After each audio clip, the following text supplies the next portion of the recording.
Oke, ketemu lagi sama gue Teguh Firmansyah. Di video kali ini gue akan review Google Pixel 5 di tahun 2024. Dan mungkin video ini dapat kalian jadiin pertimbangan ketika kalian beli Google Pixel 5 ini. Jadi HP ini dirilis pada tahun 2020 yang berarti umur HP ini tuh hampir mendekati 4 tahun. Di awal perilisannya Pixel 5 ini dijual dengan harga 10 juta ya. Namun kalau kalian beli sekarang HP ini tuh harganya udah turun jauh banget. Kalian bisa dapetin HP ini di harga 2-3 jutaan tergantung tingkat kemulusan yang kalian pilih. Lanjut kita bahas soal desain dan body HP ini. Jujur untuk desain HP ini gue suka banget, simple, minimalis, gak ada komplain lah soal desain. Tapi kalau kalian suka desain yang ada gradasi 2 warna gitu, mungkin desain Pixel 5 ini kelihatan monoton ya. Tapi itu balik lagi soal selera sih. Untuk back covernya sendiri dia berbahan metal dengan finishing matte. Jadi gak gampang ninggalin sidik jari, apalagi ada penambahan logo Google di back covernya yang ngebuat HP ini tuh makin cakep. Dan dimensi dari HP ini juga sangat mungil karena memiliki layar sebesar 6 inch dengan bezel yang sangat tipis. Dan untuk bezelnya ini kiri kanan atas bawahnya juga sejajar gitu, simetris. Untuk peletakan sidik jarinya juga gua gak ada komplain, maksudnya suka-suka aja gitu, walaupun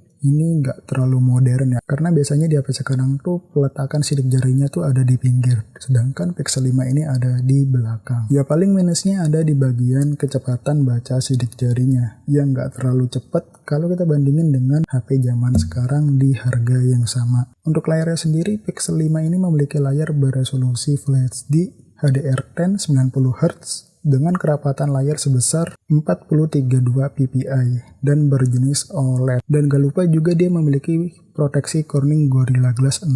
Jadi untuk urusan layar ya HP ini gak perlu diraguin sih. Warnanya itu gonjreng, hitamnya pekat, tajam, dan untuk view angle-nya juga aman aja. Mau dilihat dari sisi manapun warnanya tuh gak berubah. Untuk kebutuhan gua seperti lihat YouTube, scrolling IG, TikTok, Facebook, itu udah enak banget. Apalagi kan layarnya ini udah 90Hz ya. Oh iya, selama gue pakai HP ini sekitar 2 mingguan dan gak pernah pakai tempered glass. Untuk layarnya tuh masih aman-aman aja ya, gak ada gores-goresan apa gitu. Ya mungkin ini efek proteksi dari Corning Gorilla Glass 6. Selanjutnya adalah di bagian speaker. Speaker di HP ini udah stereo, tapi yang di bagian atasnya tuh menurut gue untuk powernya agak ketahan ya. Jadi gak imbang gitu loh antara yang atas sama yang bawah. Output yang dikeluarin speakernya sendiri sih gue suka-suka aja ya. Cukup detail dan bassnya itu lumayan berasa. Tapi kalau kita bandingin dengan flagship zaman sekarang ya jelas ketinggalan jauh. Selanjutnya adalah soal UI. UI di HP ini pakai pure Android alias base stock AOSP.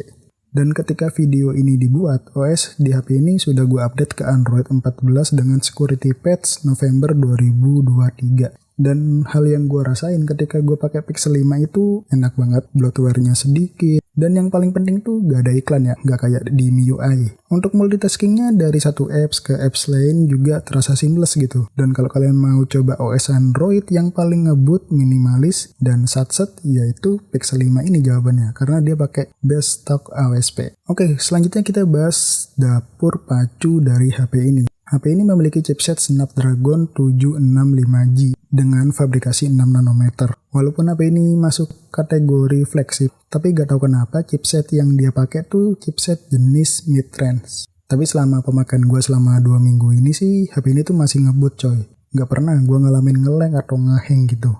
Ya mungkin ini efek dari RAM 8GB dan internal 128GB. Apalagi dikombinasikan dengan UI stok AOSP yang sangat ringan dan bloatware-nya tuh sedikit. Untuk skor Antutunya sendiri di sini gue dapat sekitar 370.000. Ya apalah arti skor Antutu ya, kalau experience-nya itu bagus banget. Lanjut kita bahas soal kamera yang jadi nilai jual dari HP ini. Di bagian belakang HP ini memiliki 2 buah jenis kamera, main cam dan ultrawide. Untuk main camnya sendiri beresolusi 12 megapiksel, sedangkan untuk ultrawide-nya beresolusi 16 megapiksel. Dan ini sudah OIS ya, jadi buat jepret di malam-malam tuh dia lebih bagus gitu. Sayangnya untuk bagian depan kamera HP ini hanya beresolusi 8 megapiksel. Ya walaupun resolusinya cuma 8 megapiksel, tapi hasilnya itu bagus-bagus banget menurut gua. Ya kalian bisa nilai sendiri lah hasil dari foto dan video ketika gua pakai Pixel 5 ini.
Dan kalau gue lihat hasil foto dari HP ini tuh terlihat tajam, natural, konsisten lah warnanya.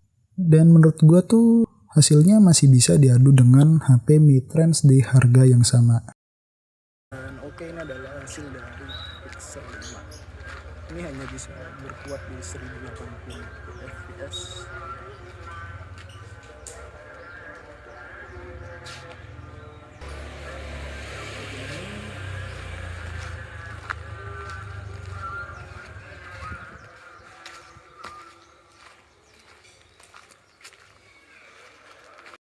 Oke, ini adalah hasil dari perekaman Pixel 5 yang gue bandingin sama Poco X3 NFC. Jadi dia bisa rekam di resolusi 4K 30 fps ya, keduanya.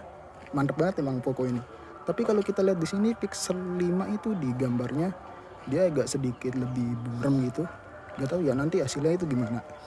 Tapi kalau lihat dari sini, di sini sih layarnya Pixel 5 itu OLED, jadi dia lebih bagus gitu. Tapi agak burik. Kalian bisa nilai sendiri dynamic range-nya itu gimana. Oke, kita bakalan tes kestabilannya. Ini gue jalan seperti biasa sih.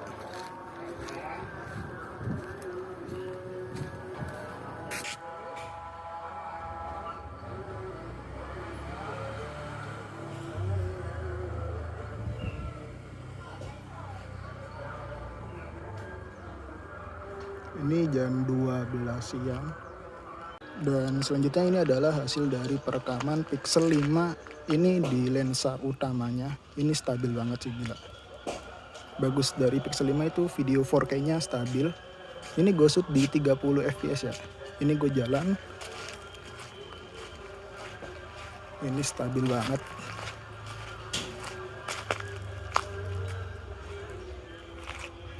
Dan kita bakalan cek autofocusnya ya.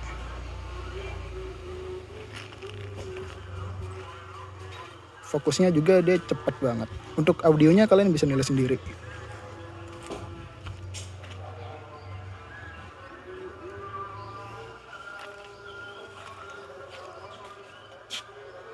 Lanjut kita bahas soal baterai. Baterai di HP ini memiliki kapasitas sebesar 4000 mAh.